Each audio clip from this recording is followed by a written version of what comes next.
राजा की बात सुनकर चंद्रप्रभा ने कहा, हजूर, आप यदि मुझ पर प्रसन्न हैं और मुझे कुछ देना चाहते हैं तो पहले आप मुझे वचन दीजिए कि जो मैं मांगूंगी आप मुझे देंगे।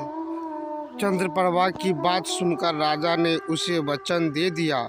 तब चंद्रप्रभा ने राजा से कहा, हजूर, आपकी इस सभा में मेरा एक चोर है, उसको आप इसी समय मरवा दीजिए। राजा ने कहा, चोर को मेरे सामने लाओ। तब चंद्रप्रभा ने मदन सेन का हाथ पकड़कर और उसे राजा के सामने ले आए। राजा ने कहा, इसे जल्लादों के हवाले कर दो। यह सुनकर जल्लाद मदन सेन का हाथ पकड़कर उसे मारने के लिए ले जाने लगे। उसी समय मदन सेन का मालिक व्यापारी घबराकर मदन सेन के पास आया और उसने पूछा, तूने इस नाचने वाली का क्या चुराया है जिस वजह से यह तुझे मरवाना चाहती है? मदन सेन ने कहा मालिक से, मैंने इसका कुछ नहीं चुराया, बस तुम इस राजा को मेरी दो बातें सुन लेने के लिए राजी कर लो तो मेरी जान बच जाएगी। मदन सेन का मालिक यह सुनकर अपने साथी व्यापारियों और साहूकारों के पास आया और उन सब से सलाह मशवरा किया। उसने कहा, मित्रों, या तो राजा आज न्याय करे वरना हम इस शहर को छोड़कर चले जाएंगे। यह सलाह मशवरा करके सारे व्यापारी राजा के पास आए और कहने लगे, राजा साहब, हमारा मुनीम निर्दोष ही मारा जा रहा है। यह कहता है कि राजा ने मुझे मारने की आज्ञा दे दी है, सो मुझे भी राजा की आज्ञा से मरना स्वीकार है, लेकिन मेरी दो बातें सुन ले जाए।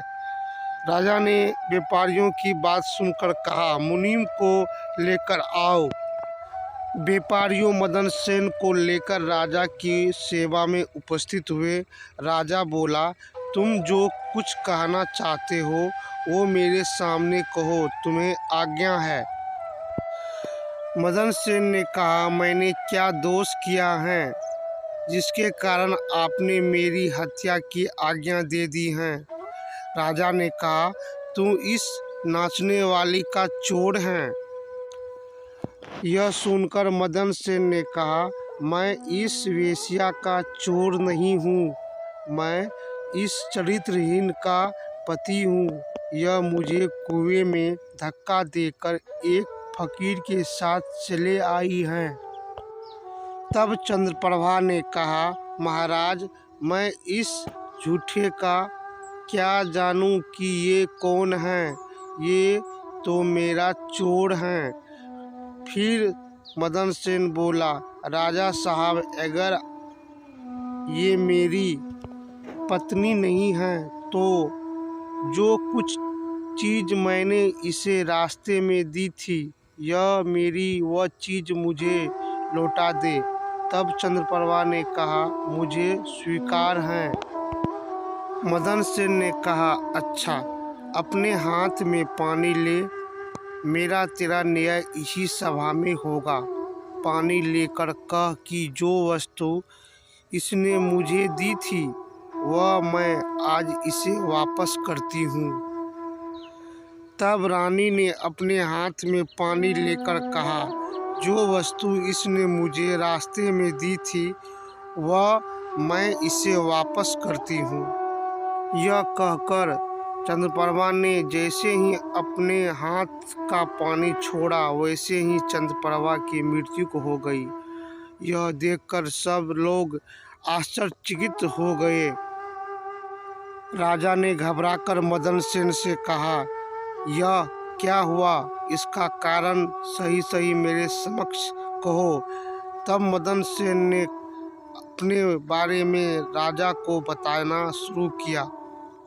और अपने पिता के परदेश निकाल दिए जाने से लेकर अब तक का सारा हाल सुनाया।